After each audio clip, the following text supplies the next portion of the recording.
So hello friends, welcome to the channel rider AK। आज हम आपके लिए लेके आए हैं लाबूबू द हॉरर स्टोरी। तो बेसिकली बिना टाइम लॉस किए चलिए उसे शुरू करते हैं। ये कहानी है दिल्ली की। एक बिलियनर परिवार अपने फैमिली के साथ एक फ्लैट पे रहते थे। बेसिकली उनका एक छोटा बेटा भी था और उनके बेटे का नाम था सोनू। एक दिन की बात है, उनका जो कि बहुत ही छोटा था, उसे कुछ भी पता नहीं था इंटरनेट के बारे में ये वो। तो वो फ्लिपकार्ट ऑन कर देता है और एक डॉल उसे पसंद आ जाती है।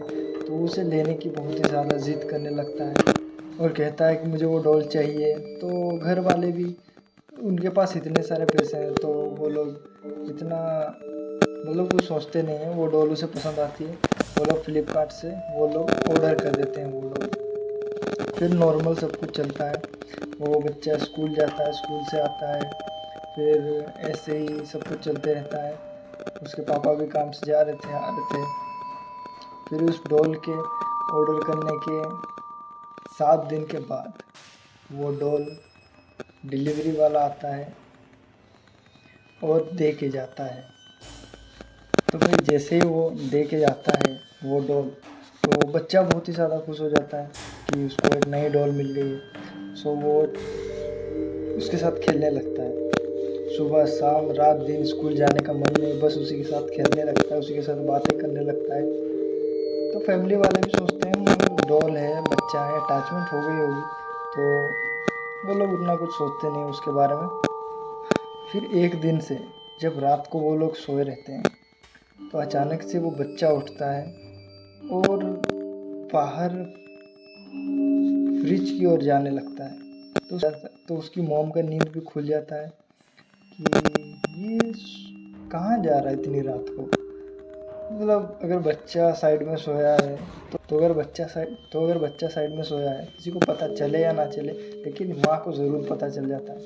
तो जैसे उनको पता चला कि बच्चा उठ के जा रहा है तो वो उसके पीछे पीछे जाने लगे। वो उससे पूछे नहीं कि कहाँ जा रहा है, क्या जा रहा है। फिर वो जैसे ही चलते चलते जाते रहते हैं, देखते हैं कि सोफे पे उनका वो डॉल बैठा हुआ है और टीवी चला हुआ है। भाई साहब वो लोग मतलब कुछ देखते हैं कि चला हुआ है, तो वो लोग सोचते हैं कि ऐसे ही टीवी चला के कोई भूल गया होगा, घर का कोई मेंबर।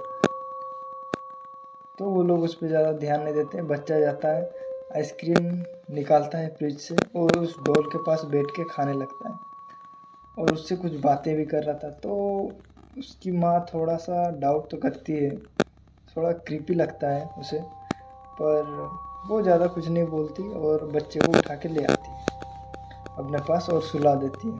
और बच्चा जो कि बहुत ही ज़्यादा ज़िद कर रहा है कि वो डॉल मुझे बुला रही है, उसके पास जाना है, मुझे खेलना है। तो वो लोग उस बच्चे के बातों पे ज़्यादा ध्यान नहीं देते क्योंकि बच्चा है, उसके बात पे कौन ही ज़्यादा गौर करेगा। तो वो लोग गौर नहीं करते हैं। अगले दिन सुबह को जैसे ही उठते हैं, उनके दादाजी को पैनिक अटैक आता है। तो उसको लेके मेडिकल जाते हैं वो लोग, मतलब उनको लेके वो मेडिकल जाते हैं। फिर मेडिकल में उनका चेकअप होता है। फिर अचानक से पैनिक अटैक आया था तो उनको 2 दिन का रेस्ट लेने के लिए बोलते हैं डॉक्टर। फिर वो 2 दिन का रेस्ट लेने के बाद घर आते हैं। घर में सब कुछ ठीक, बिंदा सब कुछ चल रहा है। और फिर से दोपहर का वक्त है, बच्चा डॉल के साथ खेल रहा है। अचानक से देखते हैं कि अचानक से बच्चा खेलते खेलते सीढ़ियों की ओर जाने लगता है और सीढ़ी से गिर जाता है। तो फिर उसके घर वाले उसके बाद फिर से उसे भी हॉस्पिटल लेके जाते हैं। हॉस्पिटल में ट्रीटमेंट होता है, ज़्यादा कुछ नहीं होता है, बस सिर में थोड़ी सी चोट आई रहती है तो वो ठीक करवा देते हैं वो लोग। फिर बच्चा जो कि मेडिकल में था, फिर उसको होश आता है तो उसको पूछते हैं कि तू कैसे गिरा, क्या गिरा। तो वो सीधे बोलता है कि मुझे लाबूबू ने धक्का दे दिया। जो कि उस डॉल का नाम था, और उसने उस डॉल का नाम भी रखा था लाबूबू। तो पता नहीं किस लिए रखा था, क्यों रखा था, बच्चे का मन कैसे एक रख दिया था तो पता नहीं, पर उसने उस डॉल का नाम लाबूबू रखा था। लाबूबू ने मुझे धक्का दे दिया, उसने कहा।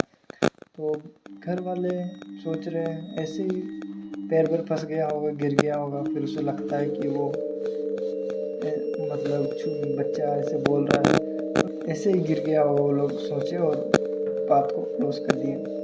फिर वैसे ही खेलने लगता है वो, फिर से आके बच्चा डॉल के साथ घर कहीं नहीं जाता है। फिर घर में जितनी शांति थी वो शांति दूर होने लगती है, घर में झगड़े होने लगते हैं उसके बाद से। और उनका जो पापा का बिजनेस था वो भी बहुत ही ज़्यादा डाउन में चल रहा था। तो वो लोग एक अच्छे एस्ट्रोलॉजर को दिखाते हैं कि फिर अचानक से ऐसे कैसे हो रहा है कि मतलब इतनी प्रॉब्लम आ रही है, बिजनेस में तंगी चल रही है। सो वो लोग एक अच्छे एस्ट्रोलॉजर को दिखाए। फिर उस एस्ट्रोलॉजर ने कहा कि आपके घर में कुछ तो ऐसा है जो कि ये सब चीज़ें करवा रहा है, पर वो क्या है वो उसने बताने से मना कर दिया। मतलब उस डॉल में इतना पावर था कि वो लिटरली उसके बताने से वो डर रही थी कि मतलब क्या है, कैसा है। फिर उस घर के जो दादाजी थे उनको इन सब की बहुत ही ज़्यादा नॉलेज थी, क्योंकि वो पहले के ज़माने के आदमी थे। तो फिर उन्होंने एक अच्छे तांत्रिक को दिखाया, तो वो लोग उस तांत्रिक के पास गए। फिर उस तांत्रिक के पास जाके उन्होंने पूछा कि ऐसा वैसा हमारे घर में ऐसा हो रहा है, 2 बार गलत इंसिडेंट हुए और बिजनेस में बहुत ही ज़्यादा तंगी आ रही है। तो वो लोग उससे पूछने लगे, तो सीधे उस तांत्रिक ने कहा कि आप लोगों ने कुछ दिन पहले कोई डॉल ऑर्डर करवाया था क्या? तो उन्होंने कहा हाँ, बच्चे ने फ्लिपकार्ट से पसंद कर लिया था तो हमने ऑर्डर करवा लिया था। फिर तांत्रिक ने कहा कि ये सब कुछ जो हो रहा है और ये सब कुछ जो घटना आपके घर में घट रही है वो सब कुछ उस डॉल की वजह से है, और वो कोई ऐसा वैसा डॉल नहीं है। उस डॉल में करीबन 6 से 7 आत्माएं हैं जो कि उस डॉल पे बैठी हुई हैं, मतलब उस डॉल के अंदर हैं, कैद की गई हैं। और पता नहीं कैसे वो डॉल आपके पास डिलीवर हो गया है और इसी वजह से आपके घर में तंगी आ रही है। सो उस बच्चे के पापा ने और उसके दादाजी ने सबने पूछा कि फिर हमें क्या करना चाहिए, क्या नहीं। तो पहली बात तो उन्होंने कहा कि हमें घर में एक हवन करवाना पड़ेगा और उस डॉल के अंदर से आत्माएं निकालनी पड़ेगी, या फिर और एक उपाय है कि इस डॉल को आप किसी को भी दे सकते हैं। तो वो उस डॉल को कि क्यों दूसरे पर भी कुछ प्रॉब्लम आए, तो इसी वजह से उन्होंने उस डॉल को हवन करके उसके अंदर से आत्मा निकालने का सोचा, जो कि उनका बहुत ही वर्स्ट आइडिया था, मतलब बेकार आइडिया था बहुत ही ज़्यादा। तो वो तांत्रिक आया, उसने हवन ववन की, सब कुछ किया। फिर ये जो डॉल था इसको उन्होंने बेसमेंट में रख दिया। तो फिर से बाबा ने कहा कि सब कुछ ठीक हो जाएगा, ऐसा वैसा। तो वो आत्माएं चली तो गई थी, पर वो वापस लौट के आ गई थी, क्योंकि वो उस डॉल को छोड़ना नहीं चाहती थी। उस डॉल के अंदर ही वो लोग रहते थे, और इस बार जितने गए थे उससे ज़्यादा आए थे। तो ज़रा सोच सकते हैं आप लोग, मतलब कितनी मुसीबत से वो लोग गुजरे होंगे, वो लोग ही समझ सकते हैं यार। तो फिर कुछ दिन गए, फिर उसके बाद से अब सब कुछ घर में ठीक हो गया था। फिर 3 से 4 दिन के बाद फिर से घर में गलत होना शुरू हो गया। उसके दादाजी को फिर से पैनिक अटैक आया, उसके बिजनेस में भी लॉस आने लगा। फिर उसके बाद उन्होंने सोचा कि ये डॉल अब रखना नहीं है। वो सीधा गए बेसमेंट में, उस डॉल को निकाला और सीधा कचरे के ढेर में फेंक दिया।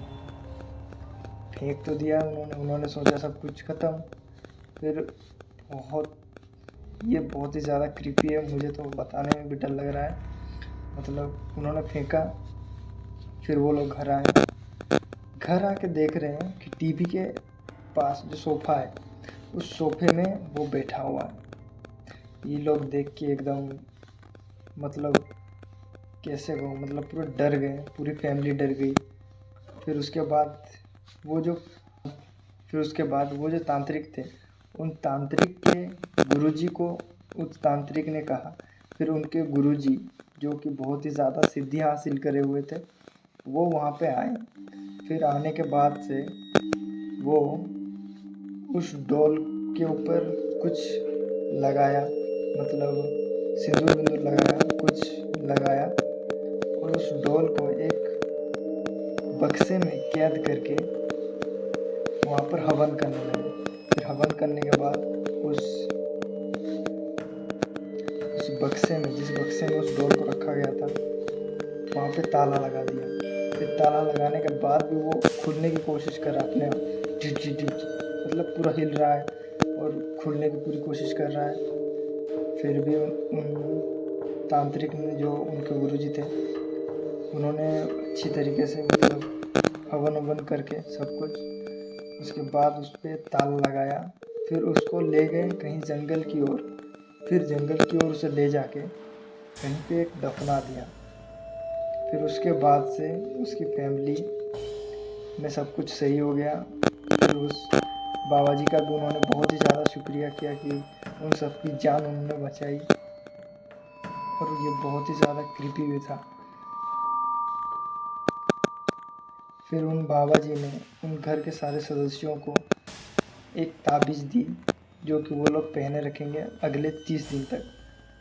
फिर 30 दिन के बाद वो उस ताबीज़ को खोल भी सकते हैं, पहन भी सकते हैं, पर उस ताबीज़ को उन्हें ले जाके किसी तालाब में बहा देना है, अगर वो पहनेंगे नहीं तो, या फिर ऐसे ही पहन के भी रख सकते हैं।